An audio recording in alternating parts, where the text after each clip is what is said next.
People power. Our power. People power. NUP. Everywhere. Everywhere. NUP. Obanta andikena Luganda, obana Luzungu. Banayi munzikirize amalobozi gaberi matonotono nsobola okwogera ne bannamawulire. Ntandike na lulimi ki? English first. English first. Yeah. Ne Luganda bade yerabide. Ladies and gentlemen, thank you, members of the press. Thank you very much for showing up today. I want to first and foremost sympathize with the journalists that were beaten so bad today.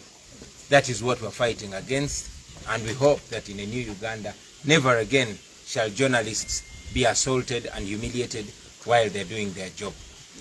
I want to thank the people of Uganda, the people who conceived the idea of receiving me back home.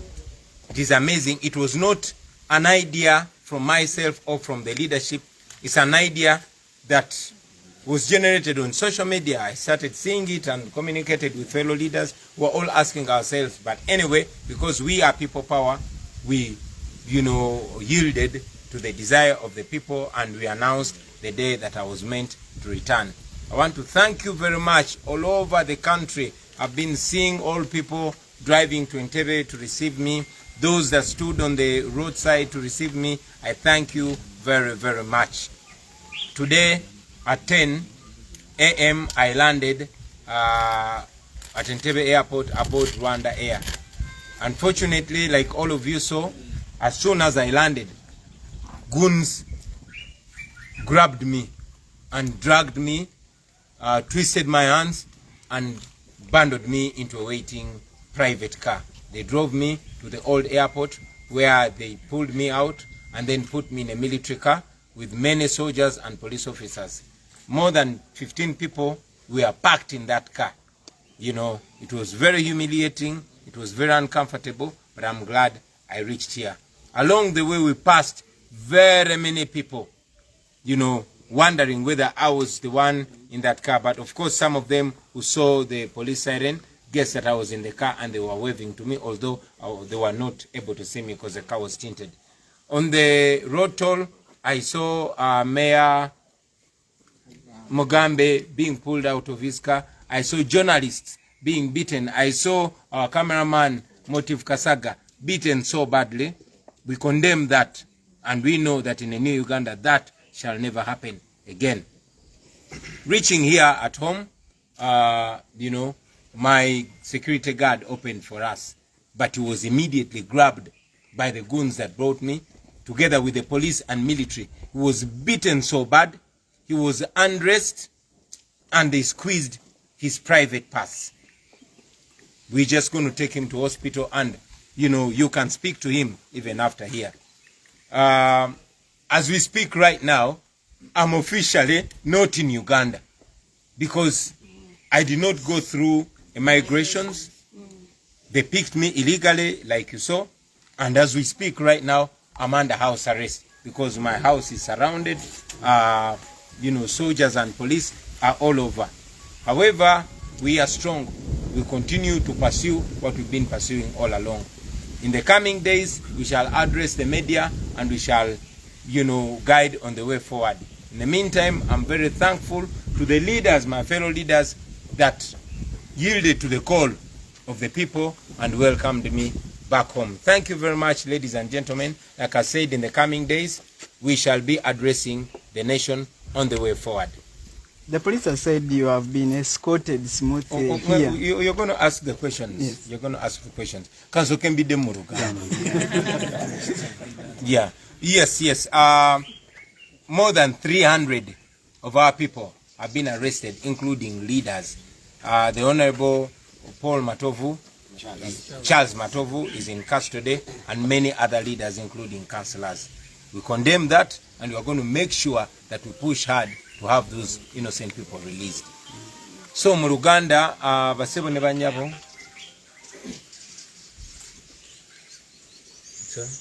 Oh yeah. I'm reminded to talk about the tear gas that you all hear. They are tear gassing our people, making sure that people don't access my home, which is illegal. When you go down there, my lower compound is surrounded by soldiers and the police illegally. But anyway, that's Museveni's government. Basebo ne banyabo njagala bebaza bana mawulire oyo tia gas temutya. Sibombo. Njagala bebaza bana mawulire olwokubira ano okongera eddobozi lyaffe. Muzikirize okusooka kwa byo namba saasire. Olwokutulugunyizibwa n'okutyobolebwa kwe mutuuseko olwaleero. Nabe bana mawulire nga babakuba ne baasayasa zi kamera zaabwe. Omukubi waffe w'ebifaananyi gwe bayita Motive Kasaga bamukubye ne bamufuira pepper spray. Ekyo no tukivumirira. Naye bye tulwanyisa era bijja koma. Era tumanyi nti tekiridira kuba nate okutyobola bana mawulire nga bakola omulimu gwabwe. Njagala okwebaza ne sekwebaza mikwano gyaffe abawagizi baffe abatandika ekirowoozo kino ekyokunnyaniriza. Kino tekyali kirowoozo kyange. Tekyali kirowoozo ky'abakulembeze bannange. Wabula kirowoozo kyatandikira mu abawagizi, kyatandikira ku social media. Ne mutandika okuwaga nti mugenda kunnyaniriza ne mumbuuza n'olunaku. Era bwe twayogeramu ne bakulembeze bannange ne tukkiriza abantu baffe bwe tuli ba people power amanyi g'abantu ge tugenderako. Ne tukkiriza ne tulangirira olunaku lwe nino komawo. Ntuuse olwaleero Entebbe ku kisaawe ku ssaawa 4 ez'okumakya nga nzigide ku nnyonyi ya Rwanda Air. Naye olubadde okutonya ku kisaawe bansise ku nnyonyi abasajja abambalidde mundu nga tebali mu uniform ya polisi wabula nga bambadde butaaga nga balinga abakola ku kisaawe. Ekyo nno kitujukize nti twalabye era ku social media nga batulaga nti babadde bawambi abakozi b'oku kisaawe ne babajjako amasimu abasirikale bo ne beefuula abakozi b'oku kisaawe. Bantadde mu kamotoka aka bulijjo ne banvuga ne bantwala ku kisaawe ekikadde. Otuse ku kisaawe ekikadde ekyo ne banzijamu ne banza mmotoka y'amagye ne buntuula omwo abo abasajja abampambye n'abalala babadde nga 15 nga benyize mu kamotoka ako ka van. Emmotoka esimbuliddewo naye tuyise kukubeera nga abantu bakwatiridde ku side ne side, naye engeri emmotoka gyembaddemu gyebadde tinted ng'endabirwamu nzirugavu nga kizibu okutegeera oba nzaali omwo. Naye era ndowooza abantu bwe balabye kadenge ya polisi ng'egenda okuba obugombe bategedde butegeeze engeri gye badde bawulidde nti bankute ku kisaawe bategedde butegeeze nti ndi omwo bazze bampubira ekyennaku nga tebasobola kundaba naye nga nange mutima gwange mbadde mbawubira. Bannange mbeebaza nnyo mwenna abaavudde yonna gye mwavudde, abaavudde mu west, abaavudde mu east, abaavudde mu north, nammwe abaavudde mu central mbeebaza nnyo. Mwebale nnyo okutulaga mukwano, mwebale tulaga buwagizi. Njagala okwebaza abakulembeze bannange abazze mu bungi ne bannona, mwebale kundaga mukwano, mwebale kundaga bwaseruganda. Olutuuse no wano asikali wange olubadde okugulawo ne bamugwira abapolisi n'amagye n'agavubuka agabadde ne mundu naye nga gali mu ngoye za bulijjo ne bamukubakuba era mugenda kufuna omukisa mwogereko naye bamujeemu engoye endala ne baziyuza ne bamunyiga ebitundu bye ebyekyama, ekintu ekimenya amateeka era ekimutaasiza kwe kuteekako kamera ne tutandika omubanja nga tuli ku kamera kyebavuddeko ne bamuta. Sawa zino etwogerera ndi musibe ndi under house arrest bansibidde waka era beetolodde amaka gange tiyagas gwe muwulira bakuba bantu bagezaako okujja okunkulisaayo. Emmanga eyo amagye ne polisi gabembedde gabuuse ekikomera kyange awalala awatali kikomera kya bulooka wali akatimba ne basalawo ne makansi mu bumenyi bw'amateeka ne bayingira era abali mu maka gange mu bumenyi bw'amateeka. Bakulembeze bannaffe bangi nnyo babakutte abasukka mu 3 bamwe muli ne Honorable Charles Matovu ow'Ebusiro n'abalala bangi omuli ne bakansala. Ekyo nno tukivumirira. Saawa zino bakyali mu kuba tear gas gwe muwulira bwe bagira ne bamukuba kuba bagezaako okutiisatiisa abantu baleme kujja kunkulisaayo. Njagala okwongera okumaliza nga nebaza bannayuganda ne sukwebaza.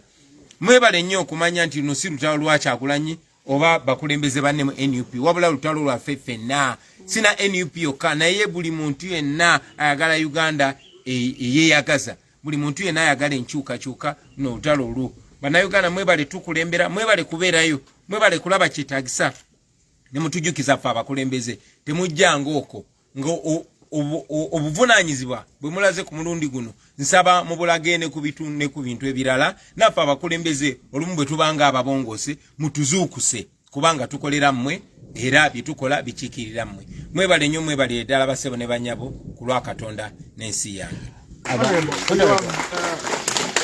You have said that the people who initiated this initiative were ordinary people. Yeah. What was your reasoning behind, what did you intend to achieve when you accepted as the leadership of NUP and let's go into this as the people have requested? What was the motive?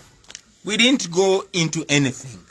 All we did was to announce the date that I was coming back, because after people put it, after they made it a social media frenzy that they were welcoming me, they started demanding to know when I'm coming back.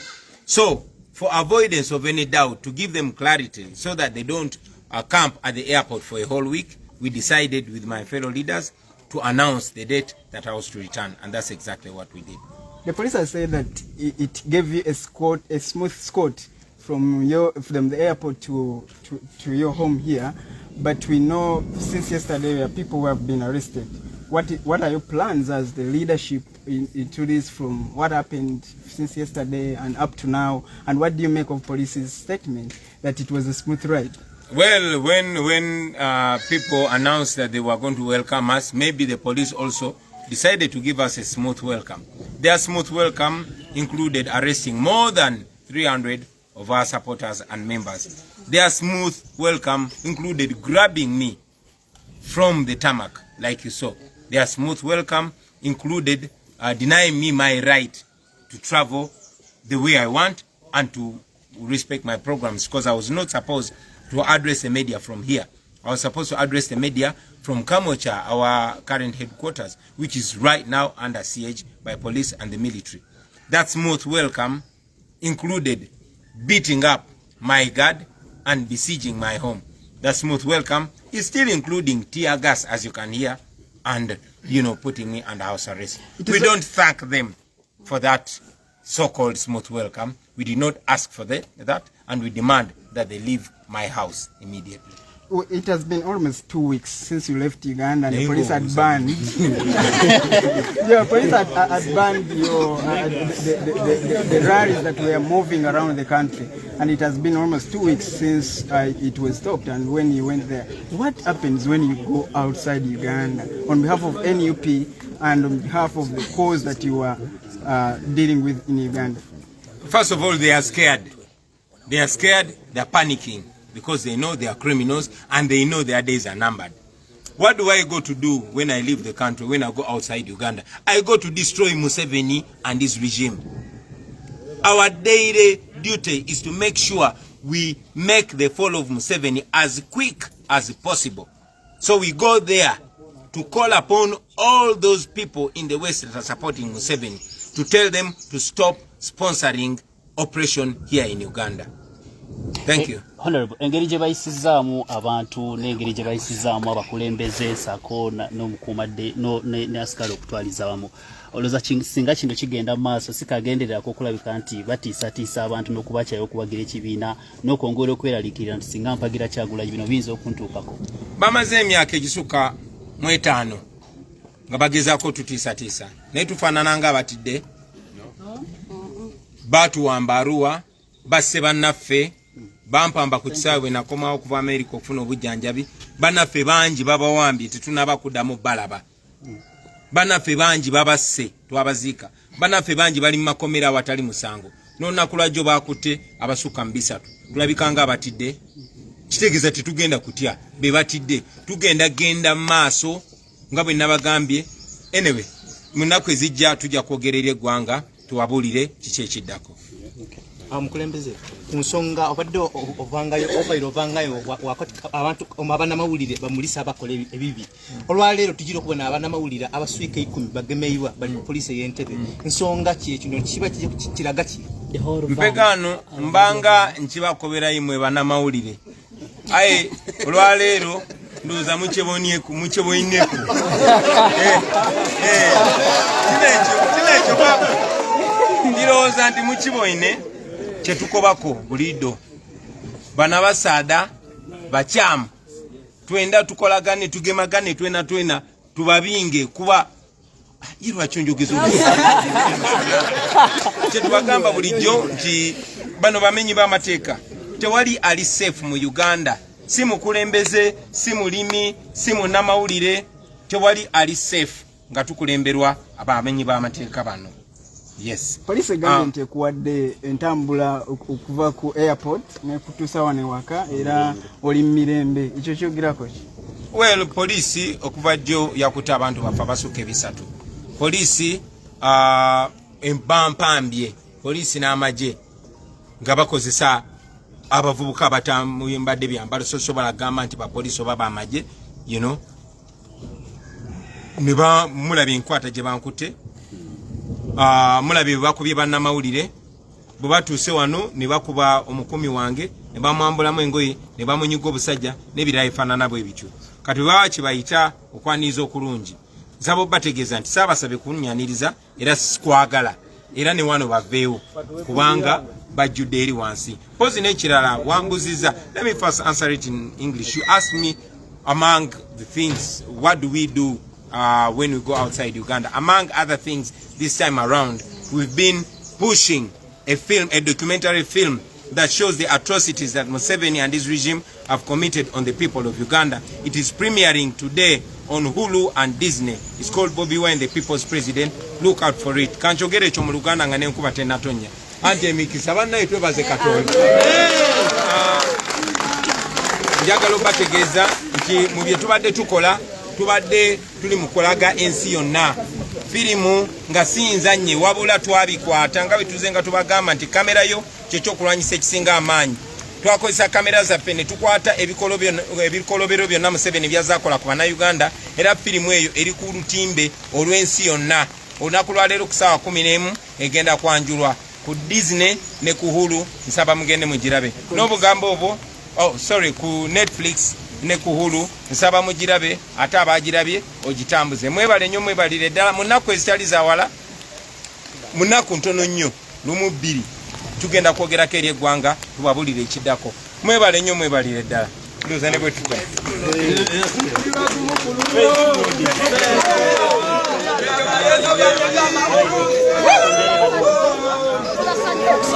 President waffe wali emagenda ali safe nate tuliranyi kavunyo olwokuba nti abakuumadde bagenda maaso okulinnyira eddembe ly'abannayuganda. Bannaffe bangi basibiddwa, bawambiddwa, abamawulire bakubiddwa, naye tugenda kukola kyonna ekisoboka okulaba nga tubanunula kubanga ffe tutambulira wamu kubanga mu abantu bakama baffe. So president waffe amaze okuadressinga, naye nange ng'omubaka omukyalo wa Kampala ndi musanyufu nnyo kuba nti bannakampala mujjumbidde omulanga ogw'okulisayo president. Bwengamba n'amateeka bannamawulire abasinga batera kwade Mr. President bana bawambiddwa drone namba.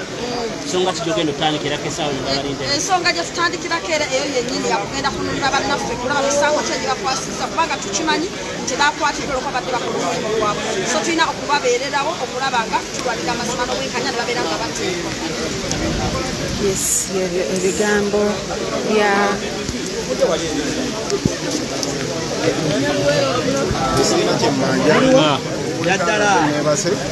tulimu byaddala ketonye kagwake tugenda kuddirira tulina okubanja bagambye enkuba omukulembeze waffe afubamu ekitiibwa era gye tuliko